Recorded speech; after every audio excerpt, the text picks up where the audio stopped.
ഷെയറോട്ടയിലെ അതിസാഹസികമായ യാത്രയ്ക്കൊടുവിൽ ഞങ്ങൾ എങ്ങനെയൊക്കെയോ ഹോസ്റ്റലിലെത്തിയെങ്കിലും check in ചെയ്യാൻ വേണ്ടി കുറേ ലാഗടിപ്പിച്ചവർ. ഞങ്ങൾ നിൽക്കുന്നത് KG സെൻറ്റർ എന്ന് പറഞ്ഞൊരു ഹോസ്റ്റലിലാണ്. ആക്ച്വലി നമ്മൾ നല്ലോണം വിശന്ന് വന്നതുകൊണ്ട് തന്നെ നമ്മൾ സൊമാറ്റോ വഴി ഫുഡ് ഓർഡർ ചെയ്തിട്ടുണ്ടായിരുന്നു. സക്കാസ് എന്ന് പറഞ്ഞൊരു ഹോട്ടലിൽ നിന്നാണ് ഈ ബിരിയാണി ഞാൻ ഓർഡർ ചെയ്തത്. വളരെ ഊളൊരു ബിരിയാണിയായിരുന്നു.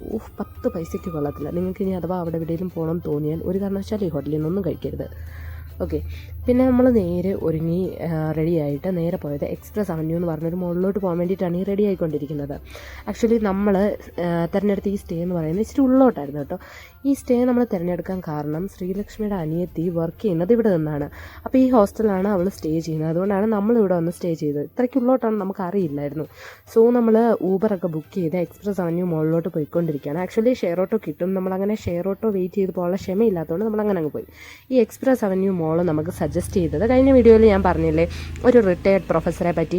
ആ അങ്കിളാണ് നമുക്കിത് പരിചയപ്പെടുത്തി തന്നത്. ഇങ്ങനൊരു മോളുണ്ട്, നിങ്ങൾ പോയി കണ്ടോ എന്നൊക്കെ പറഞ്ഞു. അടിപൊളിയാണ് കേട്ടോ.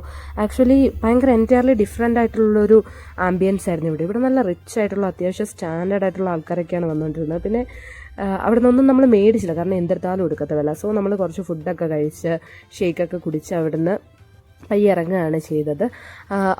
അപ്പോൾ നമ്മൾ നോക്കുമ്പോഴത്തേക്കിനും ശ്രീലക്ഷ്മിയുടെ അനിയത്തി ബർഗർ ഇന്ന് കാണാൻ ഭയങ്കര കോമഡി. എല്ലാം പൊളിച്ച് വെച്ച് ചോറും കറിയൊക്കെ വാരി തിന്നുന്ന കണക്കാണ് അവൾ കഴിച്ചുകൊണ്ടിരുന്നത്. അത് കഴിഞ്ഞിട്ട് നമ്മൾ പുറത്തിറങ്ങിയിട്ട് എന്നാൽ നമുക്ക് 2 വീഡിയോ ഒക്കെ എടുക്കാം, അല്ലെ 2 ഫോട്ടോസൊക്കെ എടുക്കാമെന്ന് പറഞ്ഞപ്പോഴത്തേനും ലിപ്സ്റ്റിക് ഇടാതെ ശ്രീലക്ഷ്മി ചേച്ചി ക്യാമറയുടെ മുന്നിൽ വരില്ല. വിശേഷങ്ങൾ ഇവിടെ കൊണ്ട് കഴിയുന്നില്ല. നിങ്ങൾക്ക് ഈ വീഡിയോ ഇഷ്ടപ്പെട്ട സബ്സ്ക്രൈബ് ചെയ്യാൻ മറക്കണ്ട കേട്ടോ.